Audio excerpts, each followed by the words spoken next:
Olá, pessoal. Meu nome é Tairone Chiavone.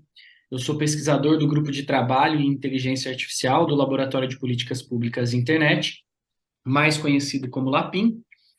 O LAPIM é um centro independente de pesquisa, cujo objetivo é apoiar o desenvolvimento de políticas públicas relacionadas à regulação de novas tecnologias. Hoje eu estou dando continuidade a uma sequência de mini entrevistas com especialistas na área de inteligência artificial, para o lançamento do nosso relatório sobre avaliação de impacto algorítmico. Então, pensando nisso, decidimos chamar alguns especialistas para falar um pouco sobre o tema. E o entrevistado de hoje é nada mais, nada menos que o nosso querido Edson Prestes. Edson, eu já te peço até desculpas por antecipação, caso eu esqueça qualquer elemento do seu currículo, mas eu vou ler aqui, pessoal, a mini bio do Edson.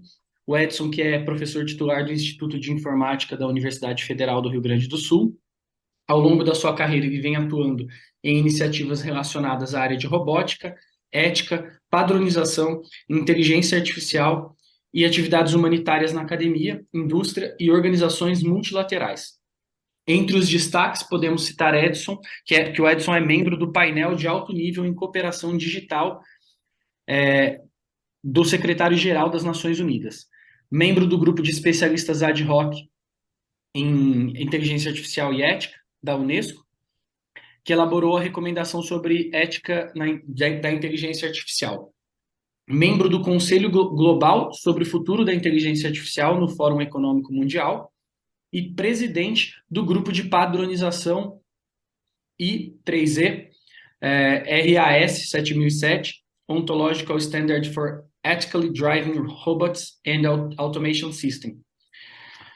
Então, Edson, primeiro eu gostaria de, agora que eu terminei o seu currículo, vou até tomar uma água, molhar um pouco a garganta.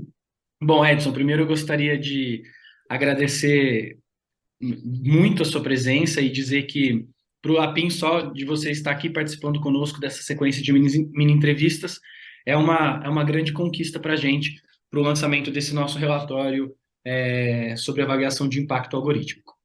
Então, antes até de te passar a palavra, eu já jogo a primeira pergunta. Eu gostaria de te perguntar como que nós podemos definir se um sistema de IA ele deve ou não se submeter a uma avaliação de impacto algorítmico?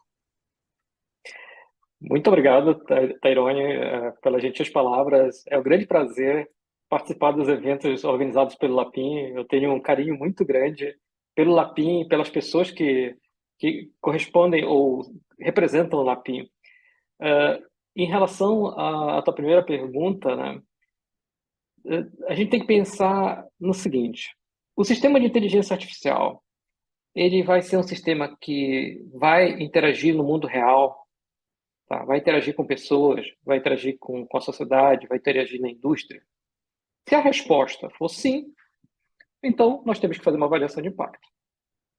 Se o sistema ele atuar apenas nos laboratórios, ou seja, a avaliação de impacto vai existir, mas ela vai ser uma avaliação de impacto muito mais limitada, porque o que a gente observa e o que a gente precisa nos laboratórios são métricas muitas vezes muito diferentes do que aquilo que a gente precisa quando a tecnologia ela está em contato com a sociedade.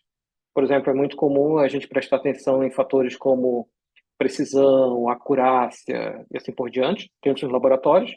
Porém, quando a gente leva isso, a tecnologia para a sociedade, a gente precisa saber qual é o impacto da tecnologia nos direitos humanos, qual é o impacto da tecnologia no ambiente e assim por diante. Perfeito. Então, está sempre diretamente ligado à capacidade que o sistema tem de trazer externalidades negativas para a sociedade. É sempre essa Exatamente. relação. Exatamente. Exatamente. Maravilha.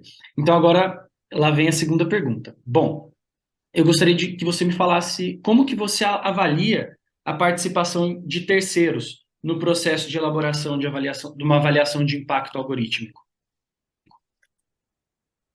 Perfeito. Essa é uma pergunta excelente, porque já que a gente está falando sobre impacto principalmente na sociedade, então é necessário que a gente leve em consideração, primeiro, a comunidade alvo daquele sistema. Onde aquele sistema vai ser adotado? quem é que vai ser impactado por aquele sistema e como a tecnologia está mudando a vida dessas pessoas. A mudança, como a gente sabe, pode ser positiva, pode permitir, por exemplo, o acesso a determinados serviços públicos a partir da tecnologia, mas poderiam, por exemplo, ter impactos que não foram previstos anteriormente no design desse sistema. Por exemplo, eu poderia pensar em que essa tecnologia está criando uma certa dependência, que está sendo utilizada para manipulação da comunidade alvo. Então, notem que nesses casos é, é muito importante que a gente veja como é que essa tecnologia ela está é, impactando localmente para que a gente tenha uma compreensão melhor e que a gente consiga fazer adaptações na tecnologia para que o impacto dela seja positivo. Então, Maravilhoso. nota que o que a gente tem que levar em consideração não é só apenas a comunidade em si e não apenas impactos como acesso ou não a determinados serviços, mas impactos, por exemplo, que poderiam ser impactos associados à saúde física e mental, impactos associados a segregações, impactos associados à misoginia. E muitas vezes, na hora de desenvolvimento desse sistema, a gente não tem a clara noção de como esse sistema ele vai interagir com a comunidade em si. Maravilha. Muito obrigado, Edson. E agora eu tenho uma terceira e última pergunta. Por que dessa pergunta? Hoje em dia, agora, a gente fala muito de inteligência artificial generativa. E até tem do norte a sul global, muita gente vem falando que o que já foi feito de regulação para as IAs não generativas, agora tem que ser tudo revisto com essa nova IA generativa. Então, eu queria que você me respondesse especificamente se, na sua concepção, a avaliação de impacto algorítmico pode ser um instrumento aplicável para qualquer tipo de inteligência artificial, até mesmo a generativa, que é o hype do momento.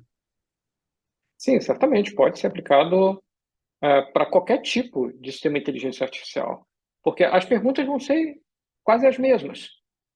O sistema que está desenvolvendo, ou o sistema passado, ou o sistema futuro, ele tem, por exemplo, impacto no meio ambiente? Tem impacto nos direitos humanos? Tem impacto na sociedade? Que tipo de impacto é? É um impacto positivo, negativo? Em que intensidade? Então, nota que essas perguntas elas têm que ser respondidas por qualquer tipo de sistema de inteligência artificial, tá? Ou seja, ou já desenvolvido ou a ser desenvolvido. Então, mas é importante que a gente observe que a avaliação de impacto ela tem que ser bem feita para que ela não seja usada ou ela avalie apenas uma classe de problemas. Então, ela tem que fazer uma avaliação holística. Caso contrário, a gente vai ficar fazendo sempre remendos na avaliação de impacto. Então, quando eu penso na tua pergunta, eu penso sempre em uma avaliação de impacto que tem essa avaliação mais holística e não uma avaliação bem limitada. Perfeito, até porque com uma avaliação assim mais ampla, a gente não sabe o dia de amanhã, mas a tendência é que surjam cada vez mais novos tipos de inteligência artificial e ela tem que ser maleável e ampla o suficiente para abranger esses novos modelos que ainda estão por vir, né? Sim, se a avaliação de impacto ela é ancorada em direitos humanos, então a gente vai ter uma avaliação de impacto ampla, que permite com que todo e qualquer tipo de sistema de inteligência artificial que venha a ser desenvolvido e que interaja, que seja inserido na sociedade, ele seja avaliado adequadamente. Perfeito, Edson. Bom, eram essas as perguntas. Então, eu gostaria de te agradecer novamente pela presença e dizer que novamente, que é uma grande vitória para a gente ter você aqui novamente conosco. E falar para todos que estão assistindo esse vídeo que sigam-nos nas nossas redes sociais, e ficamos à disposição também para receber críticas e sugestões. E é isso aí, pessoal. Muito obrigado. Obrigado, Edson. Uma boa tarde Obrigado. e até mais. Tchau. Boa tarde.